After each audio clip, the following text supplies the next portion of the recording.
ఒక పార్టీ లాగా అవుతుందా స్వామి? శివుడు కూడా సమానమేనా, లేకపోతే విష్ణువు ఎందుకు అలాగా తోసేశారు వాళ్ళు? ఈ శైవులు అలా చేయడం కానీ, అలాగే ఒక అపోహ ఉంది స్వామి. భగవద్ రామానుజుల వారు చాలా శైవ క్షేత్రాలను వైష్ణవ క్షేత్రాలుగా మార్చారు అన్న అపోహ ఉంది. ఈ ఇంటర్వ్యూ ద్వారా, మీ ద్వారా వాటిని ఆ అపోహ తొలగించాలి అనే ప్రయత్నంలో ఈ ప్రశ్నను అడుగుతున్నాను స్వామి. నేను రామానుజుల వారు వైష్ణవాలయాలుగా శైవాలయాల్ని మార్చడము అనేటటువంటిది చరిత్రకి దూరమైనటువంటి అంశం. ఎప్పుడు ఎక్కడ దేన్ని అలాగ మార్చినటువంటి సన్నివేశాలు మన చరిత్రలో లేవు. ఇప్పుడు ఇంకా ఇందులోంచి అందులోకి మార్చుకున్న ఉన్నాయి. ఇప్పుడు కులోత్తుంగ చోళుడి యొక్క సన్నివేశమే చూసినట్టయితే అది ఒక అద్భుతమైనటువంటి వైష్ణవ క్షేత్రం. దాన్ని అతను కేవలం శివాలయం కింద దాన్ని కన్వర్ట్ చేయడం జరిగింది. అయితే ఆ చేయడం అనేటటువంటిది వైష్ణవ సంప్రదాయం మీదో శైవ సంప్రదాయం మీదో అవగాహన ఉండి కానీ, దాని మీద భక్తి ఉండి కానీ చేసినటువంటి వ్యక్తి కాడతను. కేవలం రాజకీయ లబ్ధి కోసం చేసినటువంటి పని అది. అతను కేవలం తనకి రాజకీయంగా ఆనాడు కలగాల్సిన ఒక గుర్తింపుని తెచ్చుకోవడం కోసం చేసినటువంటి పని అది. అనవసరంగా వీళ్ళ మధ్య తను చిచ్చు రేకెత్తించి దాని ఫలితం పొందాలి అని అనుకున్నాడు ఆయన. దానికోసం ఆయన వాడుకున్నాడు చిదంబర క్షేత్రాన్ని. నిజానికి చిదంబర క్షేత్రం అతి ఉత్తమమైనటువంటి వైష్ణవ క్షేత్రం. దానికి చరిత్ర చెప్తోంది. దాన్ని పార్వతికి శివుడికి ఒకనాడు సహజంగా అప్పుడప్పుడు ఏదో చిన్న చిన్న మాట వస్తుంటాయి కనుక ఇద్దరు కూడా మంచి నాట్యంలో అద్భుతమైనటువంటి ప్రవేశం కలిగిన వారు కనుక ఇందులో ఎవరు ఎక్కువ అద్భుతంగా చేయగలరు, నువ్వా నేనా అనే పోటీ ఏర్పడ్డప్పుడు మన నిర్ణయం చేసే వ్యక్తులు ఎవరో కావాలి కదా. అంచేత విష్ణువు నిర్ణయం చేస్తాడు. ఎందుకంటే ఆయన నాట్య శాస్త్రానికి ఆది గురువు విష్ణువు. మధుకైటబులతోటి చేసిన యుద్ధంలో కానీ, కాళీయుడి మీద చేసినటువంటి నృత్యంలో కానీ ఆయన నాట్య పండితుడైన ఆరంభకుడు ఆయన నాట్య శాస్త్రానికి. అందుచేత ఆయన్ని మనం జడ్జిగా పెట్టుకుందాము అని అనుకున్నారు. సరే వెళ్ళారు, అందరూ వెళ్ళి విష్ణు దగ్గర ప్రార్థన చేశారు. చేస్తే తప్పకుండా నేను వస్తా. అయితే దానికి ఇలాంటి సన్నివేశంతో ఒక స్థానాన్ని, ఒక మండపాన్ని, సభా మండపాన్ని, దాని చిదంబరానికి సభా మండపం అని పేరు. దానికి ఒక సభా మండపాన్ని ఏర్పాటు చేయండి. ఒక కనక సభ అంటారు దాన్ని.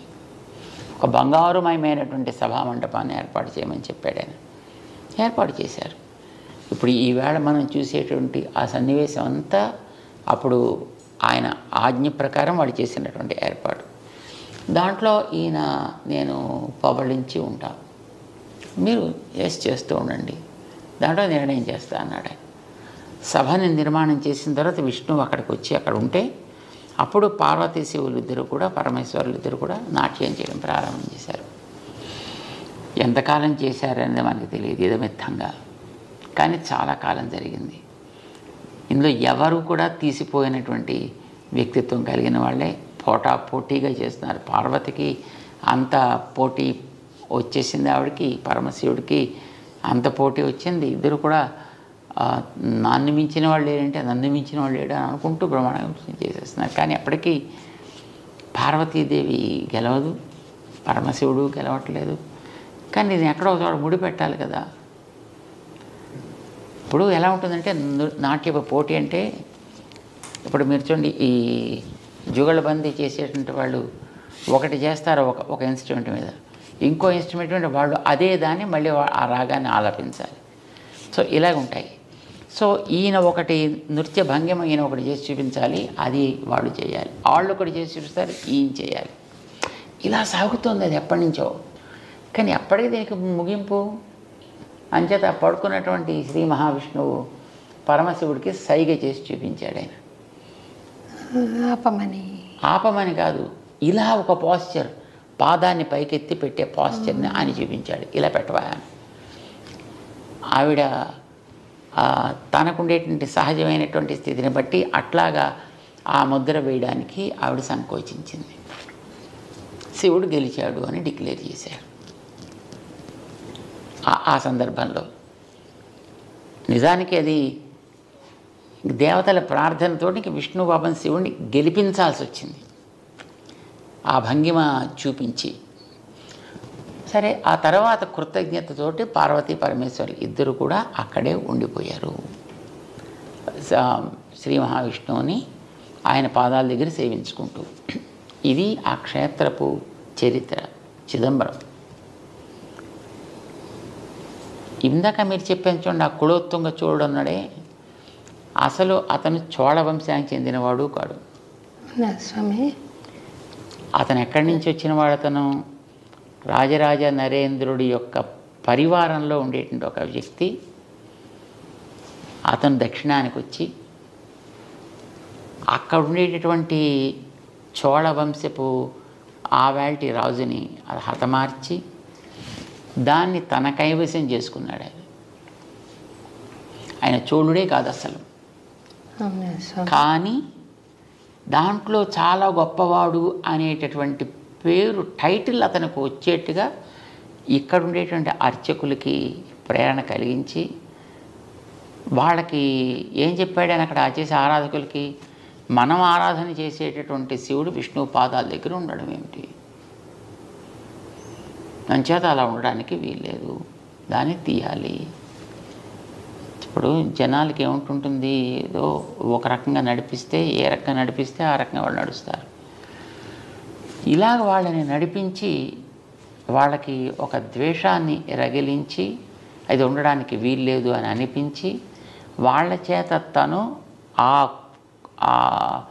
చోళ వంశంలో ఉత్తముడిగా అక్కడ ఉండేటువంటి ఒక అమ్మాయిని తను వివాహం చేసుకుని తను చోళ వంశానికి చెందినవాడుగా, అందుకోసం అందులో మామూలు చోళుడు కాదు, కుల ఉత్తంగ చోళుడు ఈ టైటిల్ తీసుకున్నాడు అతను.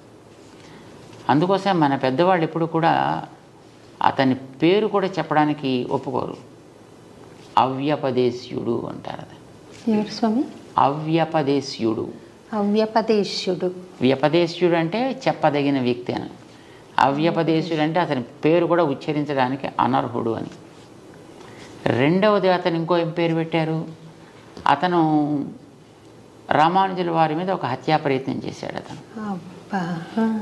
రామానుజుల వారిని అప్పట్లో వీరి యొక్క ప్రభావం చాలా ఎక్కువగా ఉంది అని, వీరిని తొలగించినట్టయితే మొత్తం సంప్రదాయం అంతా పోతుంది కనుక వీరిని ఏదో చేద్దామని ఉద్దేశంతో వీరిని తీసుకురమ్మని చెప్పాడు తన సభకి.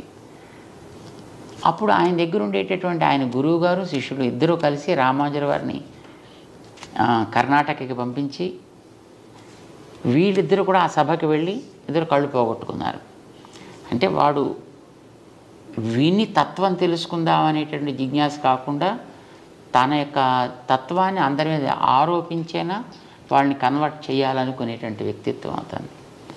సో వీరికి చెప్పిన దాన్ని వాడు ఒప్పుకోక చివరికి వీరి కళ్ళు తీయడం జరిగింది. సుమారుగా 20 సంవత్సరాల కాలం రామానుజుల వారు కర్ణాటక రాజ్యంలో ఉండిపోయారు. ఇప్పుడు మేల్కోట క్షేత్రం అప్పుడే ఆవిర్భవించింది అక్కడ.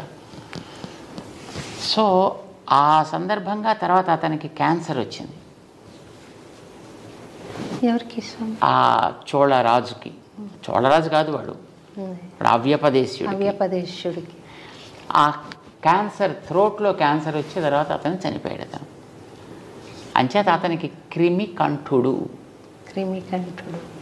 క్రిమికంఠుడు అని పేరు పెట్టారు తప్ప వాడి పేరుతో అతను ఎప్పుడు ఉచ్చరించారు. ఎందుకంటే అతను శివుడు అక్కడ విష్ణు భక్తుడిగా ఆయన పాదాల దగ్గర ఉంటే అక్కడి నుంచి ఉండే ఆ విష్ణువుని తీసి సముద్రంలో కలిపి దాన్ని శివాలయం కింద మార్చి ఇలా చాలా రకాలుగా అతను విష్ణు ద్వేషి కాదు, విష్ణువు శివద్వేషి అంతకంటే కాదు.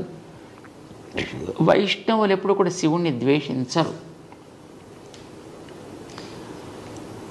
కానీ మరి వాళ్ళలో ఎందుకు ఆ రకమైనటువంటి భావం కలిగింది అనేటటువంటిది అది వాళ్ళకే తెలియాలి. ఇది తర్వాత వీళ్ళు ఇలా రేకెత్తించారు. ఇప్పుడు ఈ వెగేనిస్ట్గా మాట్లాడేటటువంటి వాళ్ళందరికీ కూడా వాళ్ళు ఆ మాటలతోటి వాళ్ళు మిగతా ద్వేషాన్ని వాళ్ళలో పెంచుతారు తప్ప నిజానికి వైష్ణవులకి ఎప్పుడు కూడా శివుడి మీద ద్వేషం ఉండదు. శివుణ్ణి పరం భాగవతుడిగా ఎప్పుడూ ఆదరిస్తారు. మన దక్షిణ దేశానికి వెళ్ళి చూస్తే ఎన్నో ఆలయాల్లో శివుడు క్షేత్రాధిపతిగా ఉంటాడు. అక్కడ మీరు దక్షిణ దేశంలో ఉండే పెద్ద పెద్ద వైష్ణవ క్షేత్రాలకు ఎక్కడికైనా మనం వెళ్ళి చూడొచ్చు. అక్కడ శివుడు క్షేత్రాధిపతి, స్థాన నిర్వాహకుడు అలా ఉంటాడనమాట అక్కడ. అండ్ చాలా చోట్ల ఉండేటటువంటి ఈ అమ్మవారి ఆలయాలు ఉంటాయి. అలాంటి వాటికి రామానుజులు అన్ని చోట్ల ఆరాధనలు ఏర్పాటు చేశారు, మర్యాదలు ఏర్పాటు చేశారు. ఇప్పుడు శ్రీరంగం చాలా పెద్ద క్షేత్రం. శ్రీరంగం పక్కన సమయపురం అని ఉంది ఇక్కడ, అమ్మవారి క్షేత్రం. శ్రీరంగ క్షేత్రంలో బ్రహ్మోత్సవాలు ఆరంభం కావడానికి పూర్వం సమయపురంలో బ్రహ్మోత్సవాలు చేసి ఆ బ్రహ్మోత్సవాల్లో శ్రీరంగ క్షేత్ర పెరుమాళ్ దిగించే మర్యాదలు పంపించి అమ్మవారికి అక్కడ ఉత్సవాలు పూర్తయిన తర్వాత ఇప్పుడు రంగనాథుడు తన బ్రహ్మోత్సవాలు ప్రారంభం చేసుకుంటాడు. ఇది రామానుజులు వారు చేసిన వ్యవస్థ. ఇలా ఒకటి కాదు, మనకి ఎన్నో చోట్ల క్షేత్రాల్లో చూస్తే కాంచీపురం దగ్గర ఉండేటువంటి దివ్యక్షేత్రాల్లో చాలా చోట్ల అవన్నీ కూడా అక్కడ సుమారుగా 17 దివ్యదేశాలు ఉన్నాయి కాంచీపురం చుట్టూ. ఆ దివ్యదేశాలు అన్నిట్లో కూడా పరమశివుడికి జరపవలసినటువంటి ఉత్సవాలని జరిపి స్వామి ఆయా క్షేత్రాలను ఏర్పాటు చేశాడు. అక్కడ మీనాక్షి అమ్మవారి యొక్క